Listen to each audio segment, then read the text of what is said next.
Diqqat, aholiga tezkor xabar. O'zgidromet 10, 11 va 12 aprel kunlari kutilayotgan ob-havo prognozini e'lon qildi. Assalomu alaykum hurmatli tomoshabin. Videorolikdan to'liqroq xabardor bo'lish uchun video ostidagi like va obuna bo'lish tugmachalarini bosib qo'yishlikni unutmang. Diqqat qiling.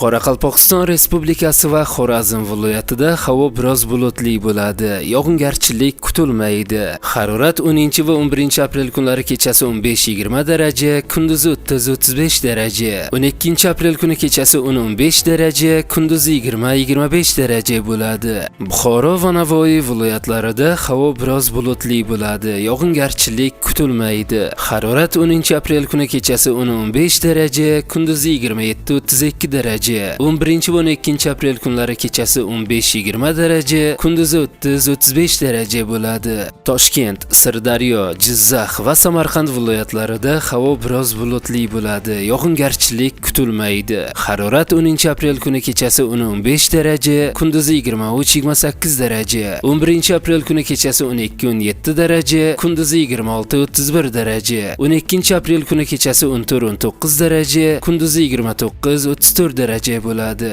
Qashqadaryo va Surxondaryo viloyatlarida havo biroz bulutli bo'ladi. Yog'ingarchilik kutilmaydi. Harorat kechasi 10 va 11 aprel kunlari 14-19 daraja, 12 aprel kuni 15-20 daraja, kunduzi 10 aprel kuni 27-32 daraja, 11 va 12 aprel kunlari 30-35 daraja bo'ladi. Andijon, Namangan va Farg'ona viloyatlarida havo biroz bulutli bo'ladi. Yog'ingarchilik kutilmaydi. Harorat 10 aprel kuni kechasi 10-15 daraja, kunduzi 23-28 daraja, 11 aprel kuni kechasi 12-17 daraja, kunduzi 25-30 daraja, 12 aprel kuni kechasi 12-17 daraja, kunduzi 28-33 daraja bo'ladi. Respublikaning tog'li hududlarida esa havo biroz bulutli bo'ladi. Yog'ingarchilik kutilmaydi. Harorat kechasi 5-10 daraja, kunduzi 17-22 daraja bo'ladi, deyiladi O'zgidromet veb saytida.